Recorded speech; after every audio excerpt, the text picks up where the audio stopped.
Good morning friends. मैं है रामानंद सागर सेन, आपका दोस्त। आप सभी का स्वागत करता हूं अपने इस ब्लॉग में। आज मैं आपको फ्रांसबीन के खेत में ले आया हूं। तो सुबह वैसे तो मैं बहुत जल्दी उठ जाता हूं, तकरीबन 4:30 से 5 बजे उठ जाता हूं। 5 बजे के बाद अपना वर्क कर लेता हूं, कभी कपड़े में प्रेस करना, कभी कुछ करना, तो नहाना धोना जो भी होता है अपना वर्क होता है। उसके बाद 6 बजे में 6:30 6 बजे मैं खेत में पूजा पाठ करके जो है आ जाता हूँ। कुछ एक्स्ट्रा करने की कोशिश करता हूँ। 1 से 2 घंटे में डेली अपने खेतों में काम करता हूँ। और ये देख पा रहे हैं आप, फ्रांसबीन कुछ बंदर ने खा ली, इस तरह से लगी है ये। अगर आप देख पा रहे हैं, वैसे 3 4 तोड़ान हो चुके हैं। ये नाशपाती के पेड़ है और ये सेब के पेड़ है, बगीचा है। कुछ खेती अभी ये मटर के लिए तैयार हो रहे हैं, करूँगा इसको।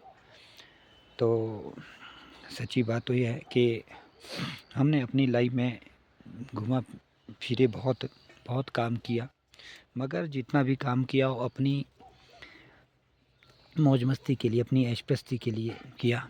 वैसे घर के लिए भी मैं कुछ पैसे देता था, ऐसा नहीं, मैं बाहर ही रहता था हमेशा। घर भी मैं ही संभालता था। वैसे हम 4 भाई थे, माता पिताजी थे, मेरी बहनें थी।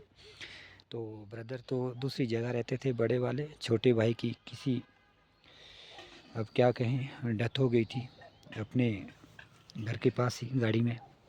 तो उनकी डेथ के बाद मुझे अपना नौकरी पेशा छोड़ के जो है वापस आना पड़ा। तो उसके बाद मैंने टैक्सी चलाई। टैक्सी चलाने के बाद जो है मैंने फिर से जॉब शुरू कर दिया। फादर जी की डेथ के बाद वो भी मैंने छोड़ दी। कारणवश घर में एक छोटा भाई है, वो बीमार रहता है, डिस्टर्ब रहता है, बहुत मेंटली टाइप रहता है। तो भगवान करे वो जल्दी स्वस्थ हो जाए। 1% तो उसी को देखने के लिए लग जाता है। और फिर 40 साल की उम्र तक, आज तक 40 प्लस मेरी एज हो गई है, और आज तक हमने कोई भी धन एकत्रित नहीं किया मैंने, जबकि धन एकत्रित होना चाहिए। अब एहसास हुआ, मेरे बुजुर्ग कहते थे कि बेटा धन को थोड़ा थोड़ा इकट्ठा करना चाहिए, ताकि बच्चों के लिए, अपने भविष्य के लिए, फ्यूचर के लिए, इमरजेंसी में काम आए। तो मैं युवा पीढ़ी को यही संदेश देना चाहूँगा, समय संभल जाइए समय से। क्योंकि हम 40 साल के बाद संभलते हैं।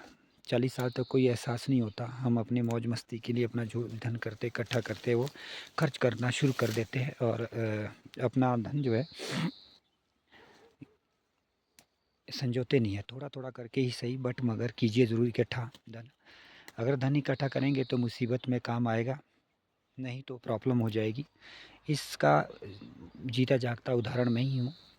और अब 40 साल के बाद मुझे एहसास हुआ कि मुझे करना चाहिए। तो अब मैं कुछ कभी कभी, देखो, नेटवर्क मार्केटिंग भी करता हूँ, ब्लॉग भी बना रहा हूँ, कहीं ना कहीं से तो धन आए। और सुबह 2 घंटे मैं खेतों में काम करता हूँ कि खेती बाड़ी से भी पैसा है। फिर उसके बाद मैं वॉशिंग में चला जाऊँगा, वॉशिंग से भी पैसा है। तो कहीं ना कहीं से कुछ ना कुछ तो पैसा है। मैंने 4 6 कंपनियों में काम भी किया, कई जगह से पैसा भी कमाया, ऐसी बात नहीं है। एक्स्ट्रा अर्निंग होगी, एक्स्ट्रा अर्निंग ज़रूरी है, क्योंकि फ्यूचर के लिए जो भी आपकी एक्स्ट्रा अर्निंग होगी वो आपके फ्यूचर में काम आएगी। इसीलिए आप सभी को मैं यही संदेश देना चाहूँगा, युवा पीढ़ी को, समय रहते समझ जाइए।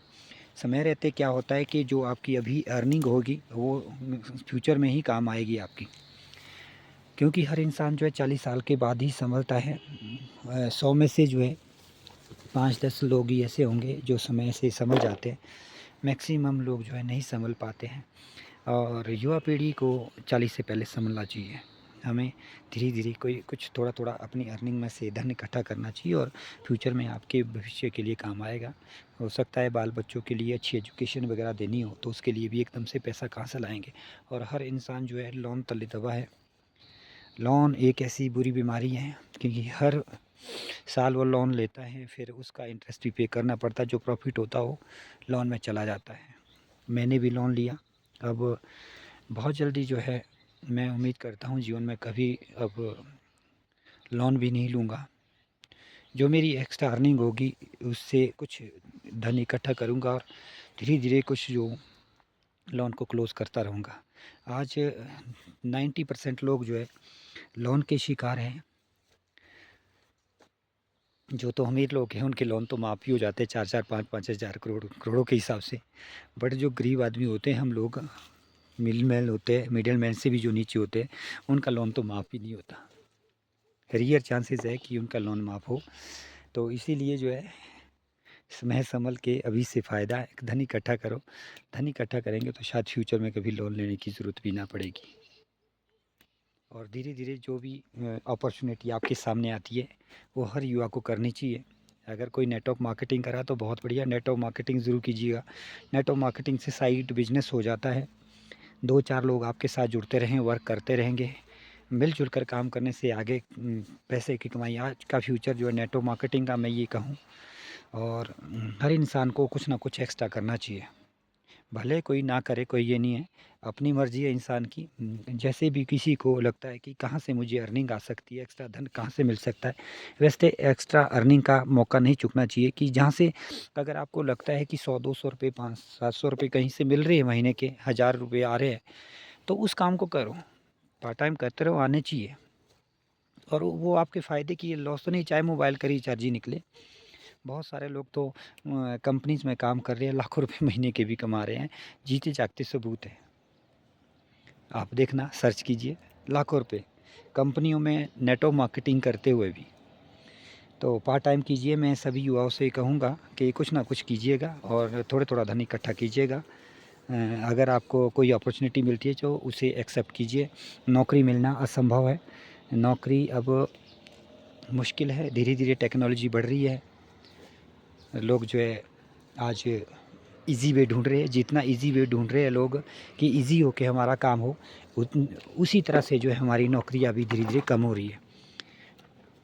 ठीक है जी? तो आप लोग को यही संदेश था। धन्यवाद। फिर दूसरी बार मिलेंगे आपसे।